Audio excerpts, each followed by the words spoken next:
Le Yémen, un des rares pays du Moyen-Orient à posséder une richesse parmi les plus enviées de la péninsule arabique, l'eau. Une eau rare, soudaine, mais qui permet de cultiver la terre. Ce climat favorable vaut au Yémen d'avoir conservé une faune très riche et surtout quelques rares espèces animales témoignant d'un passé lointain. C'était il y a quelques millions d'années. Le climat était alors frais et humide et la faune européenne avait étendu son territoire jusqu'à l'extrême sud de l'Arabie. Qui sont les derniers survivants de ce passé prospère? Certains parlent d'insectes, mais aussi de rares serpents cachés dans les montagnes. Des espèces recherchées par une poignée de naturalistes passionnés.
Alexandre Ténier vit en Auvergne. Dès qu'il en a le temps, il parcourt la campagne à la recherche de reptiles et d'amphibiens pour un inventaire régional.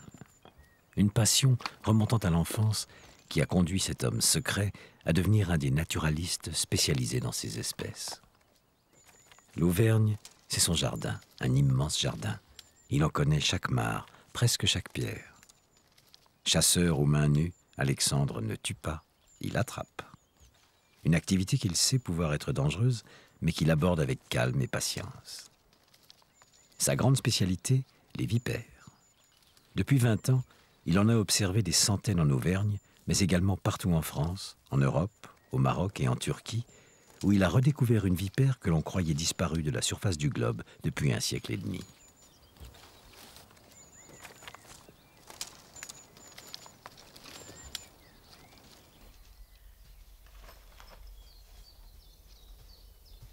Un jour, Alexandre a croisé Frédéric Durand, naturaliste amateur comme lui, mais spécialisé dans les guêpes. Ces deux chasseurs de petites bêtes se sont compris tout de suite. Typographe dans un grand quotidien de Clermont-Ferrand, Frédéric Durand travaille la nuit et s'adonne la journée à sa passion. C'est la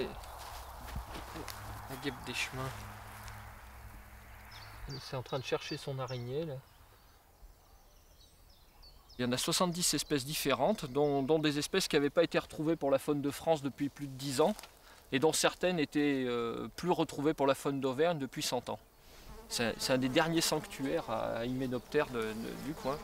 Ça fait 8 ans que je viens sur ce lieu-là, 8 ans qu'à chaque fois j'ai une surprise nouvelle. L'aventure naturaliste a commencé dès l'enfance au pas de leur porte. Première approche de mondes secrets, de petits paradis qu'ils gardaient jalousement pour eux. Quand tu es autodidacte, tu te formes avec ce qu'il y a autour de chez toi, ou alors dans les bouquins que tu lis et qui te plaisent. Donc tu ne te formes pas de façon académique, tu te formes à la curiosité, quoi. Tu es formé à la curiosité. Alors après, bon, si dans ton environnement proche, c'est des éléphants et des girafes, peut-être que tu deviens spécialiste d'éléphants et de girafes, et si dans ton jardin ça pousse pas, tu prends ce qu'il y a, quoi.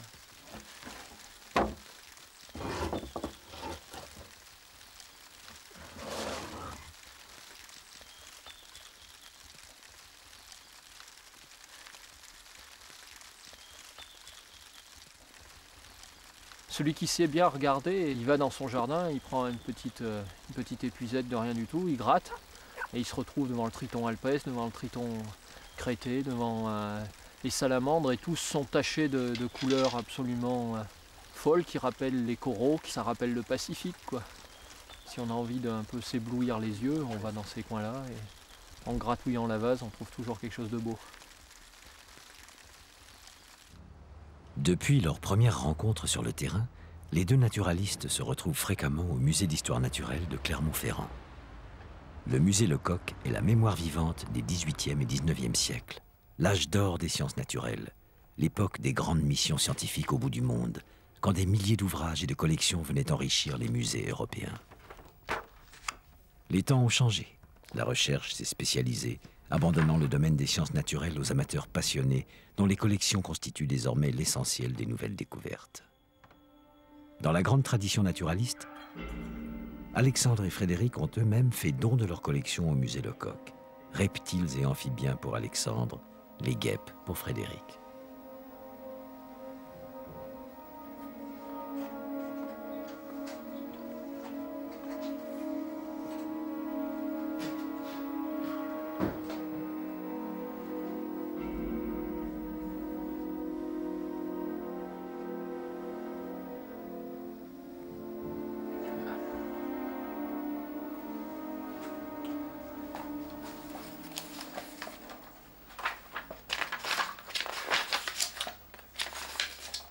Alexandre, tu viens s'il te plaît? Viens voir. T'as vu là, c'est le genre Prionyx là. C'est le genre Prionyx là, comme dans le book là. Et ça, il y en a énormément au Yémen. Il y a à peu près une quinzaine d'espèces de connues. Et on la trouve à Sanaa, celle-là. Dans quelques jours, les deux naturalistes seront au Yémen. Une région isolée et parfois dangereuse, mais ce n'est pas ce qui les préoccupe. Trouveront-ils des traces de cette faune très ancienne que les scientifiques datent des dernières époques glaciaires? Alexandre pourra-t-il capturer un de ces dangereux reptiles uniques au Yémen? C'est en tout cas l'enjeu de ces 3 semaines de vacances un peu particulières. Le Yémen, pays d'excellence des architectes sans architectes. Cet art de bâtir, qui fait la réputation du pays, on le retrouve déjà dans la vieille ville de Sanaa, la capitale. Ces petites ouvertures, ce badigeon de plâtre qui souligne la brique, cette symphonie de teintes pastel donnent à la Médina un air de conte des 1001 nuits.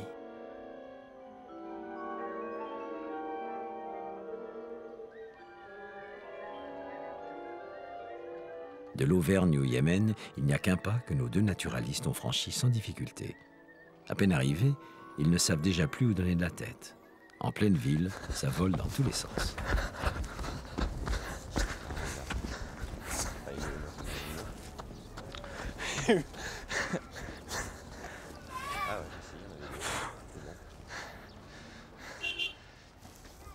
That's all, fox.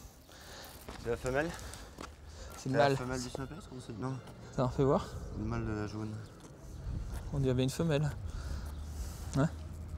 Ouais. Ça fait voir. Non, c'est un mâle, regarde. Le pénis. C'est un mâle. Ça vole pas bien là. Non, on sait pas. Ça peut voler là aussi. Hein. Oui, ça pourrait, ouais.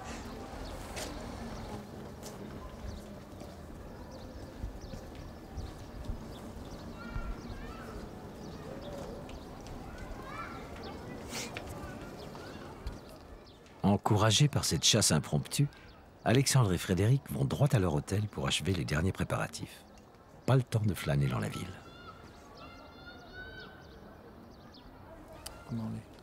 Les mâles ont 13 articles aux antennes et les femelles en ont 12. Comme les segments à l'abdomen. Le mâle, il en a 7. Tu peux compter, ça fait 1, 2, 3, 4, 5, 6, 7. Et il y a 3 dents très, très visibles à l'extrémité de l'abdomen.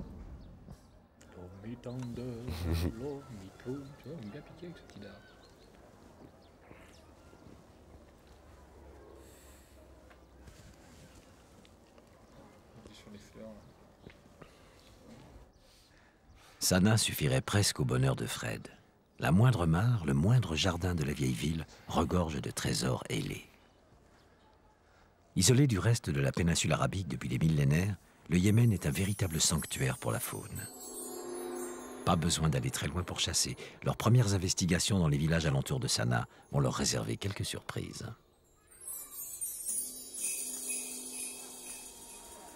Putain, là, ça grouille le tétard.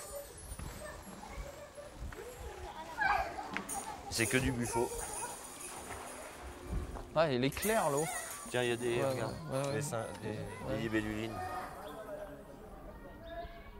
Ça me semble être un axe impérator. Si tu peux le choper, n'hésite pas. Ben, je l'ai vu passer, en tous les cas c'est un anax. À la façon de voler, c'est une anax. Il est là, l'anax. Ah, elle est belle. Hein. Il y a une autre espèce de libelluline. Mais moi j'aimerais bien choper l'anax quand même. Bah ouais, je sais bien, mais en Parce attendant, que ça correspond à la faune de France, ça. elle se pose plus haut, hein, souvent. Si c'est Il y a l'anax femelle. Ah tiens, il vient vers toi. Ouais, je La sais. femelle. Elle pond, t'as une chance. Ouais, attends, mais fou. Eh non, hélas, elle a pondu qu'un œuf. Elle pond. Sale bête. Là, Parfait. c'est un axe impérator femelle. Ouais, c'est bien lui. Ah ouais, Putain, c'est fou. j'en ai jamais Ça, vu. il y en a plein en Auvergne. Ouais. Ah bah ça peut être que ça, hein. Comme c'est la plus commune de nos libellules, quoi. Et elle est là à 2700 mètres. Quoi, j'y crois pas, quoi. C'est assez extraordinaire. Ouais, ça confirme des trucs marrants quand même. Confirme que les hypothèses de base étaient bonnes. Ouais. Bah, avec les hypothèses de base soient bonnes, c'est que. Bah, qu'on vient chercher du paléarctique ici. Et qu'il y en a. qu'il y C'est-à-dire en a. que la faune qu'on venait chercher, elle existe réellement. Cette libellule que l'on peut voir voler en Auvergne et au Yémen est un indice de plus sur la présence probable de reptiles d'origine paléarctique dont la recherche constitue l'objectif premier du séjour. Derniers achats à Sanaa avant de s'élancer sur les pistes. Une pioche commandée au forgeron du souk est avec le crochet le principal équipement du chasseur de reptiles. Un simple filet à papillons suffit à l'entomologiste.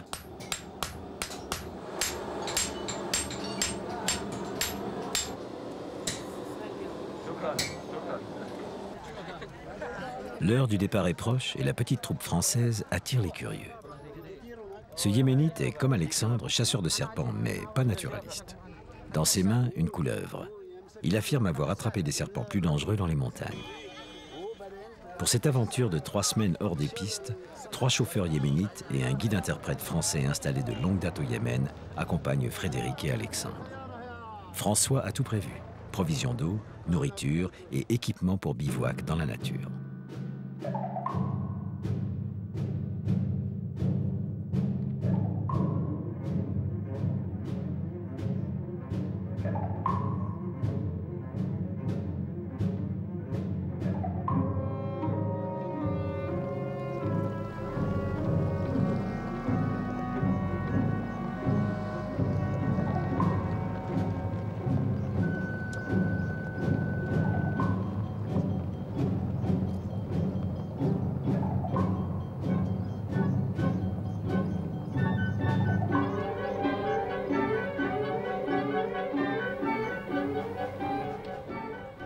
Alors bon, pour les serpents, ça peut arriver qu'il y ait une espèce que tu trouves effectivement uniquement sur les coteaux.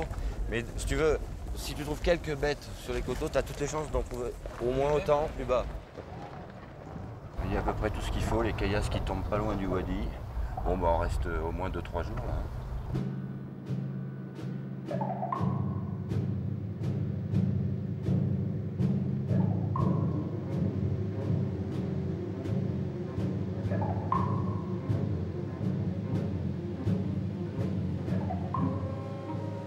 Première étape, la région nord frontalière de l'Arabie Saoudite, territoire contrôlé par des tribus yéménites armées jusqu'aux dents en conflit permanent avec l'autorité de l'État ou leurs voisins saoudiens. Celles-ci ont parfois recours à des enlèvements d'étrangers utilisés comme monnaie d'échange pour obtenir des concessions de leur gouvernement. Mais la passion des deux naturalistes est plus forte que les mises en garde.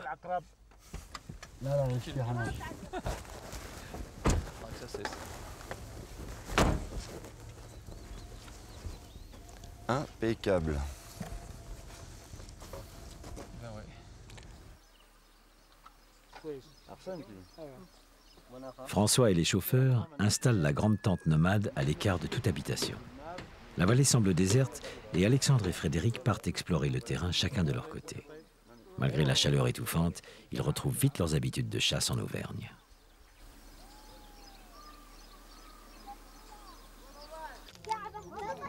Mais ils ne vont pas tarder à s'apercevoir qu'ils ne sont pas seuls.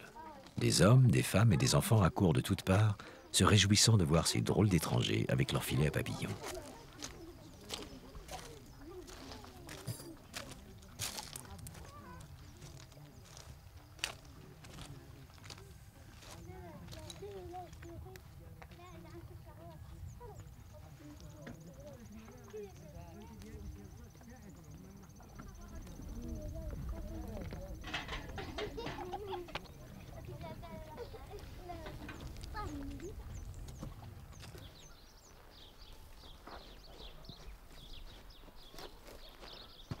Non loin de là, Alexandre explore des murets en pierre quand il aperçoit une femme qui lui fait signe.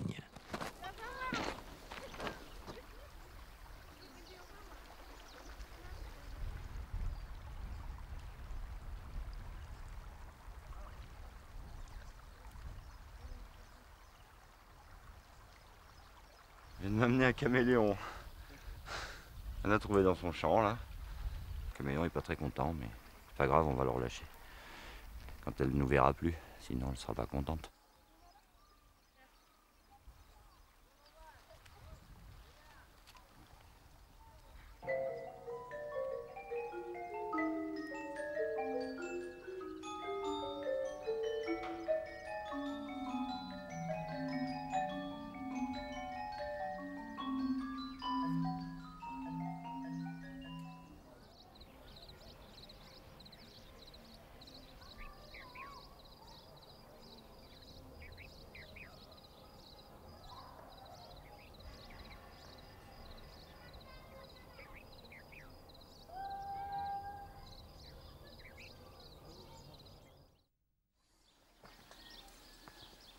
Toujours sous la surveillance du Yéménite portant Kalachnikov en bandoulière, Alexandre chasse nuit et jour, mais sans succès.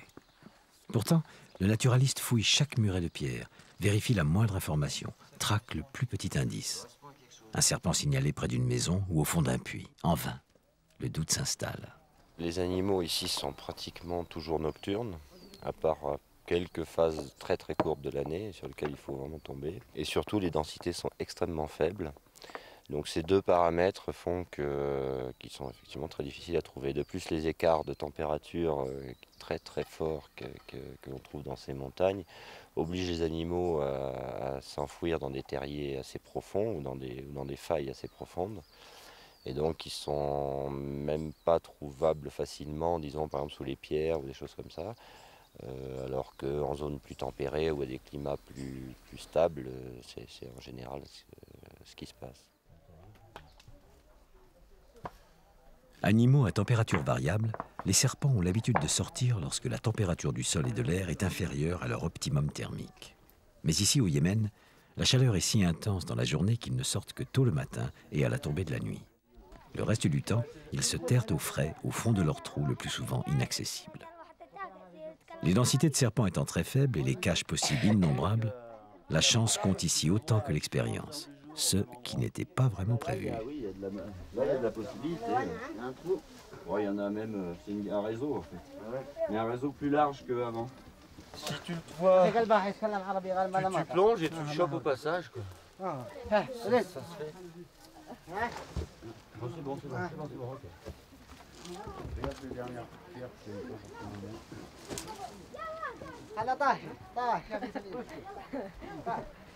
Donc ce que je peux espérer, c'est le voir nager. Éventuellement cette nuit, non, ce sera peut-être demain matin, peut-être que je vais faire le repasser en passer. Idéalement, il faudrait passer souvent. يمكن بيرجع بالليل ما فيش خوف مع السيارة مع اللمبة بنرجع بالليل.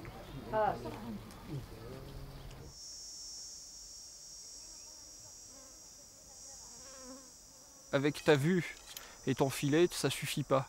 Donc tu pièges. Pour piéger, tu mets des bacs jaunes parce que les guêpes sont attirées par le jaune. Les familles dont je m'occupe sont attirées par le jaune. Et l'eau savonneuse parce que le savon va les tuer quand elles vont venir se poser dans l'eau. Et donc elles vont se noyer. Toi, tu récupères toutes les bêtes. Normalement, tu les récupères tous les jours. Piégeage, c'est ton troisième œil. Celui qui te permet de trouver tout ce qui était mystérieux et caché dans la nature. C'est un savoir qui rend modeste de base, puisque quand tu commences à t'intéresser aux insectes, au début tu veux tout faire.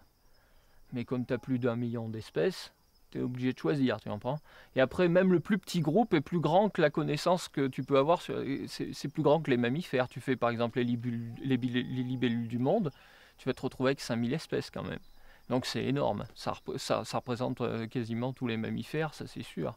Donc tu es obligé encore de resserrer, tu t'aperçois à la fin de ta vie certainement que tu te seras occupé de 50 bêtes de façon correcte et que tu auras laissé une infinité de choses inconnues qui te seront inconnues. Tendre un drap blanc éclairé par une lampe est un bon moyen de chasser efficacement les espèces nocturnes. Les récoltes y sont souvent excellentes.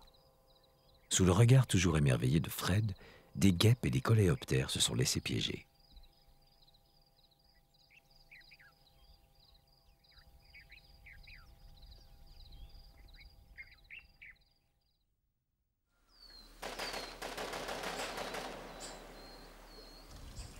Au 3e jour, les naturalistes sont réveillés par des tirs de Kalachnikov. Une vieille querelle de terre qui vient de se solder par la mort de 2 villageois. Ici, la loi tribale s'applique, loin de toute intervention du gouvernement. On a rencontré 3 ou 4 bagnoles chargées de mecs en armes. Ouais, moi aussi, j'ai vu passer. Ouais. Pas des flics, hein, là. Hein. Non. D'ailleurs, ils préviennent même pas les flics dans ces cas-là. Ouais. Ça se règle. Ça se règle entre eux. C'est des gens du même groupe, là. Hein. C'est sans doute des voisins, même. C'est une querelle de terre. Et là, Les litiges se règlent suivant des codes ancestraux et souvent avec les armes. Question d'honneur. Alexandre et Frédéric ne se sentent pas en insécurité. Incrédulité, amusement parfois, mais jamais d'animosité de la part de ces hommes armés.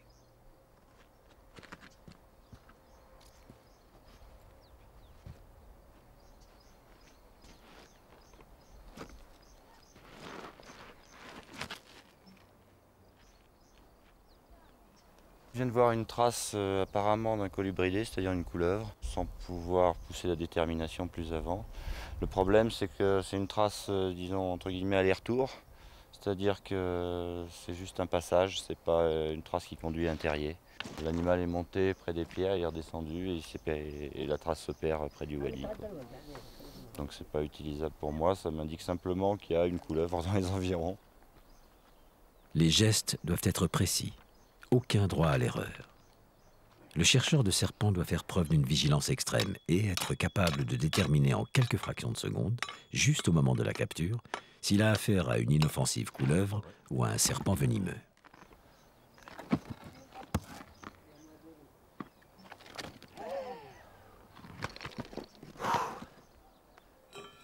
Et ben voilà. Colubert rhodorakis. C'est une couleuvre qu'on trouve un petit peu dans toute la péninsule arabe. C'est le 2e jour de chasse à peu près sérieuse. Le 1er jour, on n'a rien trouvé en ce qui concerne les serpents. On a trouvé de nombreux lézards, dont certains à des altitudes assez inattendues. Mais en ce qui concerne les serpents, c'est le premier.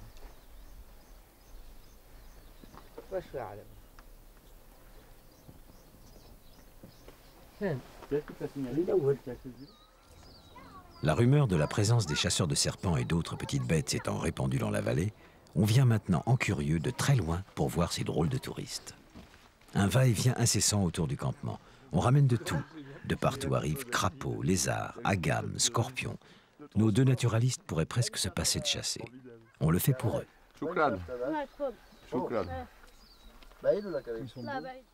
Il était bleu quand tu l'as Non, attaché? il était tout Il était tout gris. Ça, c'est un agame. Cet agame, qui se colore de bleu et de rose au soleil, retrouve sa couleur gris terne dès que le soir arrive. C'est l'un des rares reptiles diurnes du Yémen. Et à l'inverse, il y en a qui sont totalement unis. On y perd un peu son latin par rapport au crapaud français. Et c'est quoi le Buffo arabicus.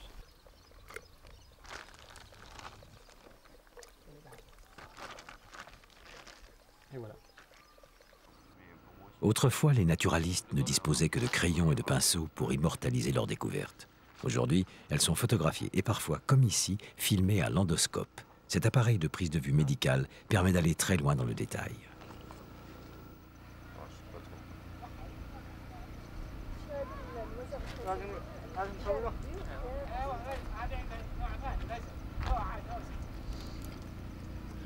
Je crois que le mieux serait de lui relever un peu la tête. Et ça, je peux le toucher ou pas? Ouais, bien sûr. Attends. Là, si on peut tous les passer rapidement sur des profils comme ça, et on a tout ce qu'il faut quoi, pour les déterminer après. Il s'agit ici d'enregistrer sur bande vidéo un maximum d'informations sur les reptiles et amphibiens. Des données qui ne seront véritablement analysées qu'au retour en Auvergne, car pour le moment, leur priorité, c'est la chasse.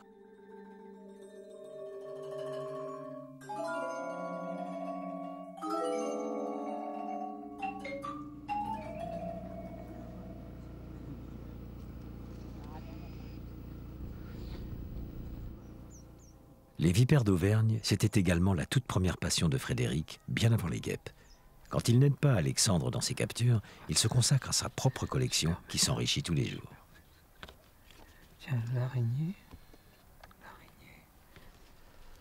Ça, c'est des chasseurs de butterfly. This. Butterfly. J'ai même pas une demi-journée de chasse, quoi. C'est dire la diversité qu'il y a dans le lieu. Ça, avec son araignée qu'il a capturé, j'ai les deux ensemble. Lui aussi, qui est notre espèce. Il y a ça, donc j'en ai 3 fois là, 3 spécimens de cette espèce-là. Il y a vraiment de quoi s'étonner. Toutes les secondes, chaque coup de filet de papillon et ramène quelque chose de fou, quoi. Ah bah là ouais, c'est le scarabée comme Microcosmos, mais il s'est trompé de film. C'est exactement le même genre de ceux qui roulent les bouses, hein. Avec, tu vois, les pattes là, comme ça, c'est pour trancher la bouse. La tête, ça sert de pelle pour la soulever. Et les grandes pattes à l'arrière, ça sert à rouler la bouse tranquillement.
Pour moi, ce qui est très important, la pratique que j'ai de la nature, c'est cet espace de liberté que je m'accorde.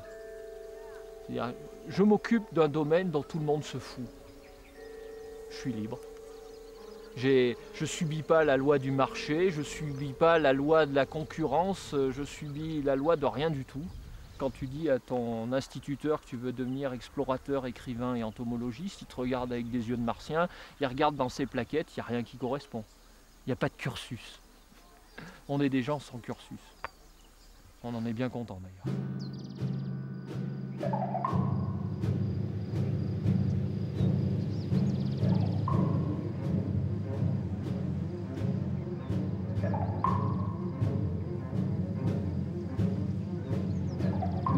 Déjà 4 jours au Yémen, et rien de très nouveau pour Alexandre, bien qu'il consacre tout son temps à la recherche de serpents.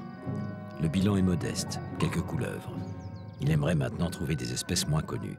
Il reprend sa quête le long de la vallée. De village en village, inlassablement, à l'affût.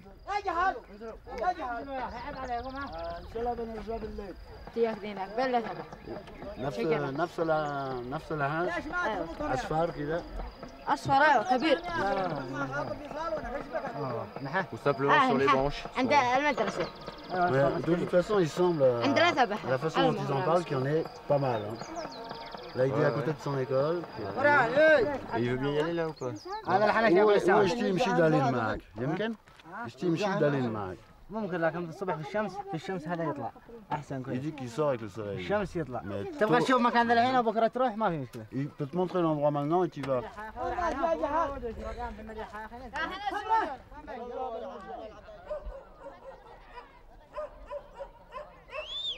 Beaucoup d'espèces sont cantonnées aux alentours immédiats des villages. Dès qu'on s'approche des villages, on a un nombre considérable de gamins et de gens qui, par curiosité, viennent voir ce qu'on fait, donc il n'est plus possible de chasser. Par contre, à l'inverse, assez souvent, quand la population du village a compris ce qu'on faisait, ils nous donnent des indications qui se révèlent souvent précieuses. Il n'est pas très loin, mais je pense que c'est encore la même chose. Mais j'en vois très très peu, je vois juste un tout petit bout de queue.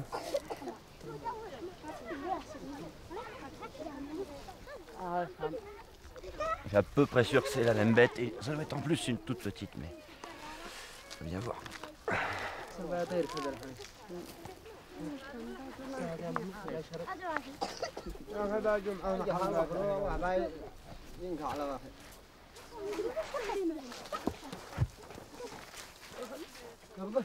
Putain, c'est pas la même. Bordel, attends.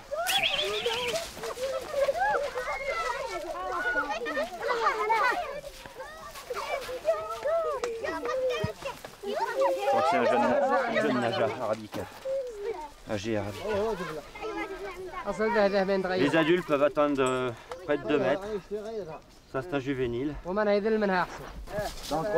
Très dangereux, oui. Mais bon, contrairement aux vipères, quand même avec moins rapide et avec des gestes plus stéréotypés. Mais il faut quand même faire extrêmement attention parce qu'une morsure de ça, ça pardonne quand même assez peu. Choukran. Ce jeune cobra, un des serpents les plus craints d'Arabie, est une bonne prise. C'est la première fois qu'il est signalé dans la région. Ce petit serpent venimeux capturé par Alexandre pourrait bien en annoncer d'autres encore plus intéressants. Ça pique? Ça pique, ouais. Ah ouais? Ça mord ça? Il veut pas se dresser, ouais, c'est un jeune naja. C'est un jeune cobra? Ouais. Ah ben d'accord. Ouais, j'ai intérêt à bien reconnaître parce que... Tu vois que ça fait pas une grosse différence. Hein. Ouais, entre une Quand couleur tu vois un et bout ça. de queue. Ouais, c'est pour ça que tout à l'heure le bout de queue il est resté dans le mur. Et moi je l'ai vu avec la lampe électrique au départ, dans le trou. Mais j'ai vu ça. J'ai cru que c'était encore une troisième colibère rhodocari. Comme à la maison. Fais gaffe, fais gaffe, fais gaffe. Fais gaffe. Ah ouais, on les voit bien les crochets. C'est la couleur de la couleuvre, ça a l'aspect de la couleuvre, mais ce n'est pas de la couleuvre. Ah, dis donc. Tous les après-midi, c'est l'heure du cat sous la tente nomade. La vie s'arrête pour les chauffeurs et François, qui mâchonne pendant des heures cette plante euphorisante. Alexandre, Frédéric et leur guide français doivent maintenant préparer l'itinéraire de leur prochaine destination. Direction la haute montagne. 1200. Tu serais facilement 500 mètres ou 600 mètres plus haut que celle-là. Ben, c'est ça, de nuit. Donc Mais toujours dans ces altitudes alors. Ouais. Enfin, on sera. Non, non, là, franchement, on sera à 1000. On sera quand même plus On haut. dirait, oui. ce sera 1000 et quelques.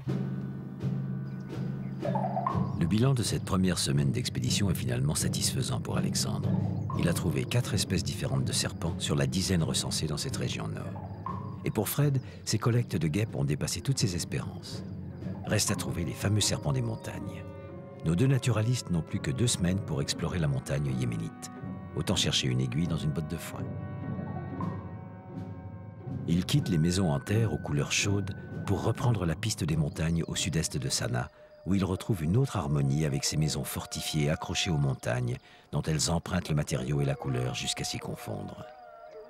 Accord étonnant entre l'homme et le milieu, comme si les maisons étaient le prolongement des paysages.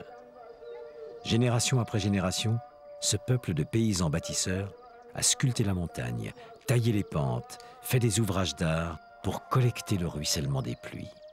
Un travail de titan pour lutter contre l'avancée du désert.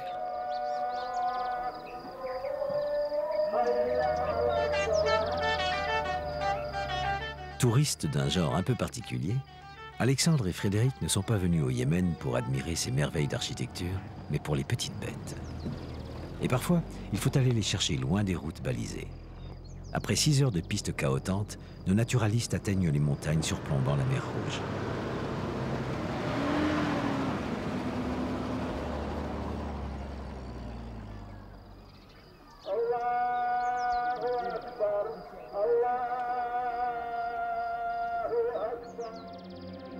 À 1500 mètres, première rencontre, une bitis, appelée également vipère heurtante, l'une des plus grosses vipères au monde. En dehors de l'Afrique, on la trouve uniquement dans les montagnes de moyenne altitude du Yémen et du sud de l'Arabie Saoudite, entre 800 et 2400 mètres. Plus petite que la variété africaine, sa taille maximale est d'environ 1 mètre. La vipère heurtante du Yémen est encore très mal connue.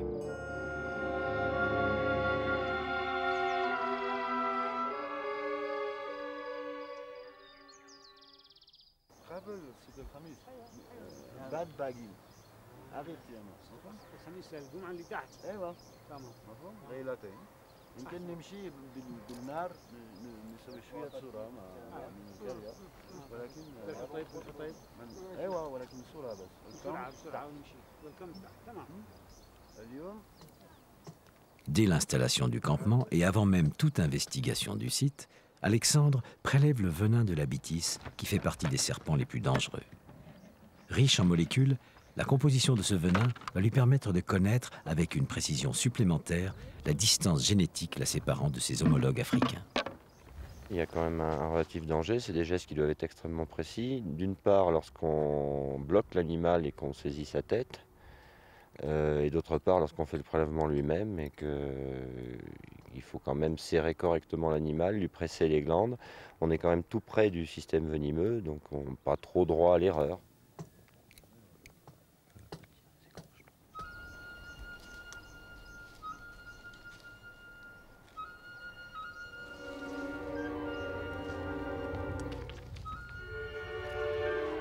La capture d'un grand nombre de serpents, serait-il spectaculaire et venimeux, présente bien peu d'intérêt s'ils sont déjà répertoriés. En revanche, la capture d'un individu mal connu, ou mieux encore, nouveau pour la science, suscite toutes les convoitises et justifierait à lui seul le voyage. Le naturaliste préférera toujours se rendre sur des terrains pas ou peu explorés, plutôt que là où d'autres l'ont précédé. Pour Alexandre, ce terrain nouveau, ce sont les montagnes du Yémen. Au-delà de 2400 mètres, excepté quelques spécimens de couleuvres, aucune autre espèce de serpent n'a été découverte.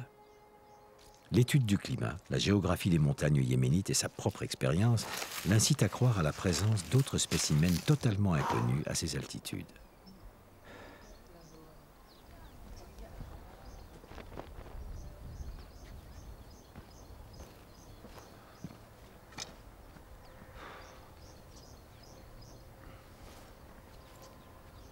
On a quand même trouvé un à haute altitude. Malheureusement, c'est le seul qui est signalé jusqu'à 2008. En l'occurrence, Colubert rhodorakis.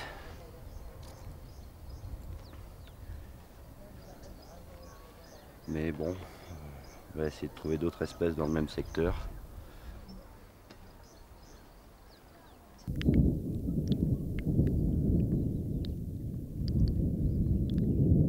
La mousson d'avril est au rendez-vous. Elle est à la fois bénie, car elle permet l'agriculture en terrasse, et redoutée pour les dégâts qu'elle peut provoquer. Alexandre l'espérait aussi pour d'autres raisons. En milieu aride, les pics d'activité de la faune sont le plus souvent observés pendant ou juste après les rares périodes pluvieuses. Mais le mauvais temps s'installe. La pluie presque continue en haute altitude ôte tout espoir de nouvelles découvertes.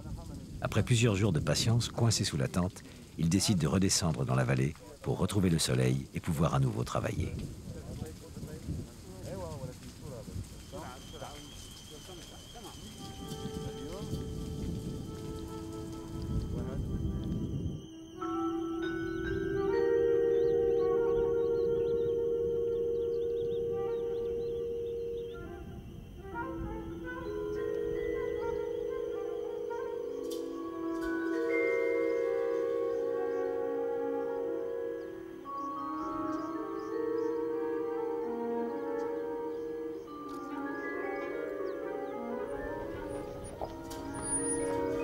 Le Yémen, c'est l'Arabie heureuse, l'Arabie verte, arrosée par les pluies de mousson venues d'Afrique et de l'océan Indien.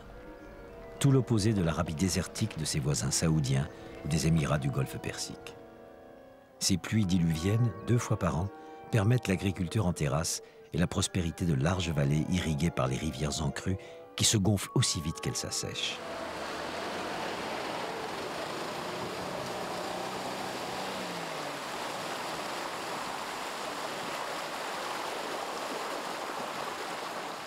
Cette eau, exceptionnelle dans la péninsule, est source de vie pour les hommes et explique également la richesse de sa faune.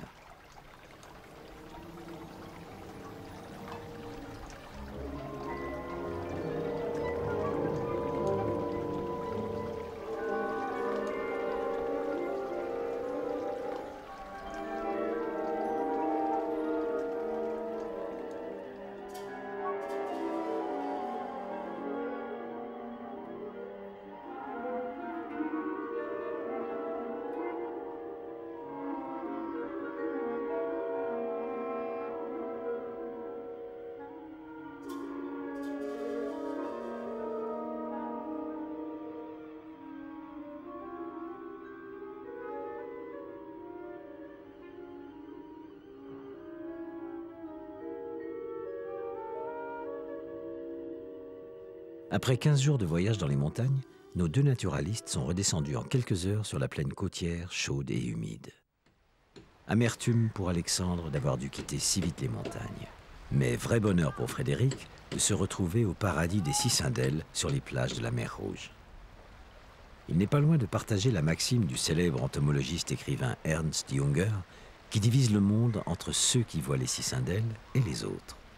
Frédéric les voit et plutôt bien. Sur les 6 espèces de cicindèles connues au Yémen, il en a capturé 5, dont les 2 espèces des plages de la mer Rouge. C'est dire son bonheur, mais encore faut-il les attraper.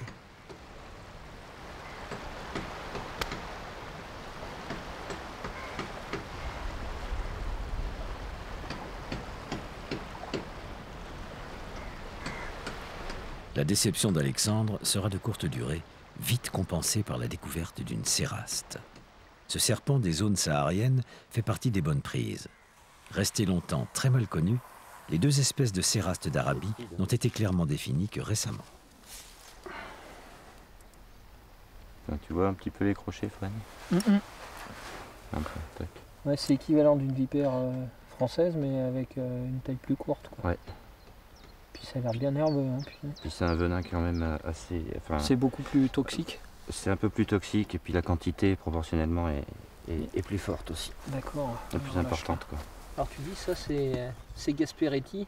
Ouais, et c'est marrant parce que les 2 espèces existent au Yémen, l'espèce saharienne, Cerastes cerastes, et puis l'espèce d'Arabie, Cerastes gasperetti, mais elles ont été confondues très très longtemps. L'autre tu la trouves plus dans les caillasses alors, la céraste. En moyenne, oui. Ouais, ça c'est une bête de... Donc son optimum écologique, ce serait plutôt la caillasse. Certains serpents soufflent pour impressionner l'agresseur.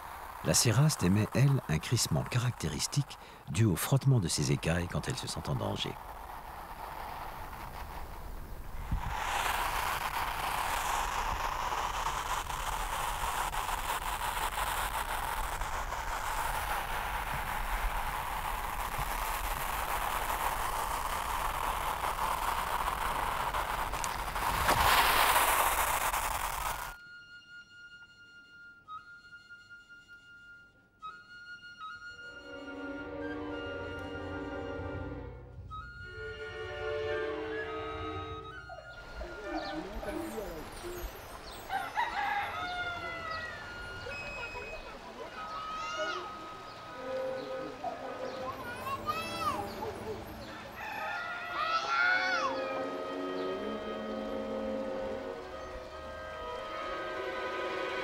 Début de la 3e semaine. Le beau temps est revenu. Nos 2 naturalistes décident de retenter leur chance dans les montagnes, espérant trouver enfin quelques serpents en altitude. Il leur faudrait pour ça une montagne pour eux tout seuls.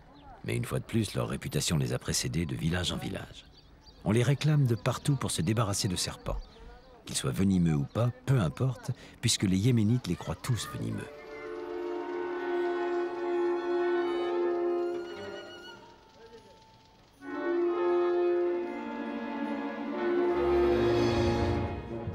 Alexandre est en passe de devenir le desserpenteur patenté, comme ailleurs on peut trouver des dératiseurs. Dans ce village, les habitants sont effrayés par la présence d'un serpent dans une maison. Alexandre part à sa recherche.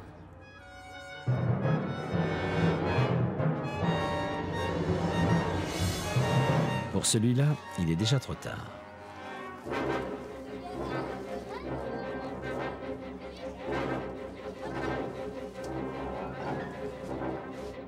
Mais ce n'est pas fini. Un autre serpent a été signalé un peu plus loin, dans un grenier.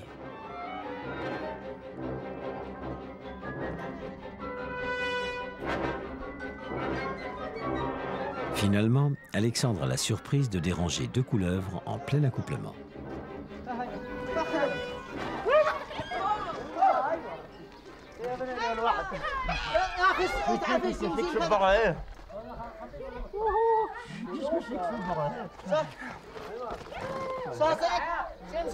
Il a bouffé un crapaud. Ça pique ou pas? Non, ça pique pas ça. Enfin, c'est une opistoglyphe quand même, hein. C'est venimeux mais c'est pas dangereux.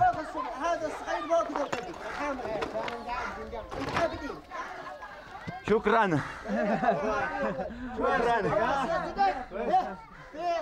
Et regarde, tu vois, la femelle a encore le cloaque complètement ouvert. Le mâle, lui, il a bien rentré son matos, mais c'est une des... En France, il n'y a pas de couleuvres qui ont la pupille verticale comme ça. Et ça, c'est une couleuvre à pupille verticale. À peine en ont-ils fini quelque part qu'ils sont aussitôt appelés dans un autre village, soi-disant tout proche, mais en réalité à plusieurs heures de marche sur des sentiers muletiers. La fin du séjour est proche et Alexandre et Frédéric doivent se rendre à l'évidence. Ils ne rentreront pas avec une espèce d'origine paléarctique. Heureusement, la moisson en serpents venimeux a été de qualité. Comptage d'écailles, mensuration, indication du lieu de capture, de nombreuses données qui permettent à Alexandre de décrire avec précision les spécimens collectés et d'enrichir la connaissance sur les reptiles d'Arabie. Postoculaire, 3. Un animal qui différerait par trop de ces indications pourrait signaler l'existence d'une nouvelle variété. Quelques spécimens les plus intéressants sont ramenés vivants en France pour une étude plus poussée. À défaut, on les conserve dans l'éthanol. Les autres espèces connues et répertoriées sont relâchées aussitôt après.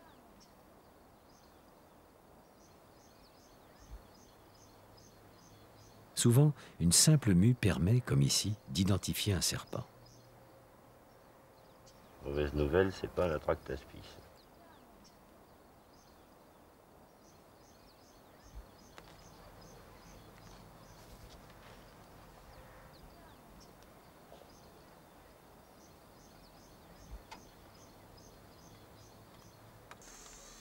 Jusqu'à la dernière minute, les 2 naturalistes chassent. La moisson est excellente pour Frédéric. En 3 semaines, il a multiplié par 6 le nombre d'espèces de sa famille de guêpes. On en connaissait 5 espèces différentes au Yémen. Il en a ramené une trentaine supplémentaires, dont 2 totalement nouvelles pour la science. Nos 2 chasseurs rapportent également 1 millier de spécimens appartenant à d'autres familles.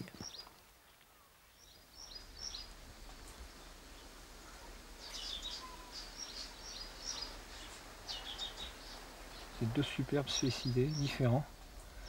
Et je les avais vus nulle part ailleurs, ceux-là. Ils sont très étonnants. Ils ont un côté africain prononcé. C'est une bonne chasse. Ça.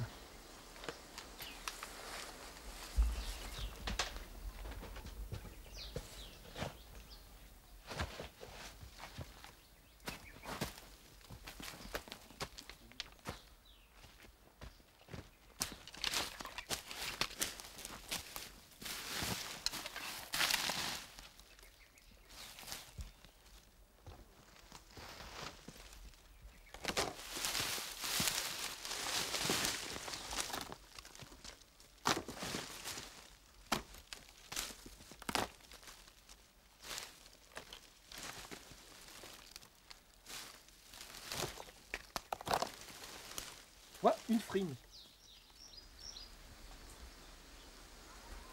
Ça c'est le passage entre l'araignée et le scorpion, c'est un truc sensationnel. Ça a les pattes du scorpion, les pattes ravisseuses. Et les pattes arrière un peu de l'araignée, le corps un peu de l'araignée, le céphalothorax comme ça. Et il y en a beaucoup dans tous les pays chauds, quoi, équatoriaux. Tu trouves en Amazonie, tu la trouves. Alors c'est impressionnant, mais c'est absolument inoffensif. Ça pique pas, ça ne mord pas.